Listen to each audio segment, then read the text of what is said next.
જૂનાગઢના વડાલમાં આવેલી જાણીતી આલ્ફા વિદ્યા સંકુલ હોસ્ટેલ વિવાદમાં આવી છે. હોસ્ટેલમાં એક ચોંકાવનારી ઘટના સામે આવી છે. હોસ્ટેલના બીજા માળે રહેતા 4 થી 5 વિદ્યાર્થીઓ રૂમની લોખંડની બારી તોડી મોડી રાત્રે નાસ્તો અને વ્યસન કરવા માટે કેમ્પસ બહાર નીકળી ગયા હોવાનો આક્ષેપ છે. આ ગંભીર બેદરકારી સામે આવતા જ્યારે વાલીઓએ સુરક્ષા મામલે સવાલો કર્યા, ત્યારે સંચાલકોએ પોતાની ભૂલ સ્વીકારવાને બદલે વિદ્યાર્થીઓને સીધા એલસી પકડાવી દેવા વિવાદ વધુ વકર્યો છે. વિદ્યાર્થીઓના વાલીઓ રોષ વ્યક્ત કરતા જણાવ્યું હતું કે જો બારીએથી ઉતરતી વખતે કોઈ અકસ્માત થયો હોત તો જવાબદાર કોણ? તેમણે સંસ્થામાં સીસીટીવી અને સિક્યુરિટીના અભાવના આક્ષેપ સાથે કલેક્ટર કચેરીમાં રજૂઆત કરવાની ચીમકી આપી છે.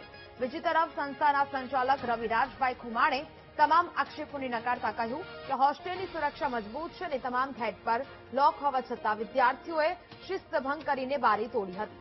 અગાઉ અનેકવાર સૂચના આપવા છતાં વિદ્યાર્થીઓની આવી હરકતો ચાલુ રહેતા સંસ્થાના હિતમાં તેમને એલસી આપી દેવામાં આવી છે.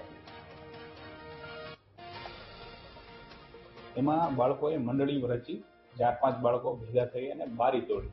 કારણ કે સિક્યુરિટી ફૂલ ટાઈટ હોય, બધી સિક્યુરિટી હોય છે, ગેટે તાળું હોય છે, પણ એમને બહાર જવા અને વ્યસની બાળકો હતા તો એમને એ બારી તોડી અને બહાર નીકળી ગયા હતા. અને ત્યાંથી આની પહેલા પણ વોર્નિંગ આપેલી હતી કે આવી કોઈ પણ વસ્તુઓ સ્કૂલમાં આપણે કેમ્પસની અંદર એલાઉડ કરતા નથી, છતાં પણ એ લાવી અને એ બધું પકડાણું છે. આવી રીતના બહાર નીકળી જાય એ અમને પોસાતું પણ નથી અને ચલાવી પણ લેતા નથી. એટલા માટે અમે એમને એલસી આપી દીધા છે. એ લોકોનું કહેવાનું એવું હતું કે ભાઈ 4-5 છોકરા 4-5 વિદ્યાર્થીઓ રાતે બારી તોડી ને ક્રિષ્ના હોટલે જાય છે, ત્યાં નાસ્તો કરે છે, ન ખાવાના પદાર્થો લે છે, મસાલા લે છે, સિગરેટ લે છે, એના માટે આપીએ છીએ. તો કે એ બનાવ ક્યારે બનેલો? તો તે બનાવ કાલે બનેલો. તો ભાઈ કાલે બનેલો છે તો કેમ સ્કૂલ વાળાની કોઈની જવાબદારી આવતી નથી કે પેરેન્ટ્સના વાલીને જાણ કરવાની કે જાણ ન કરવી?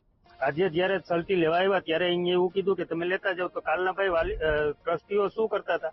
ને રવિરાજસિંહભાઈ એવું કહે છે કે કાંઈ વાંધો નહીં ભાઈ, જે કરવું હોય બરાબર, અમારો કોઈ વાંક નથી. તો સ્કૂલમાંથી કોઈ પણ વિદ્યાર્થી ક્યાંયથી ઠેકીને ભાગી જાય તો એની જવાબદારી સ્કૂલની નથી એવું માનવા આવે છે ને.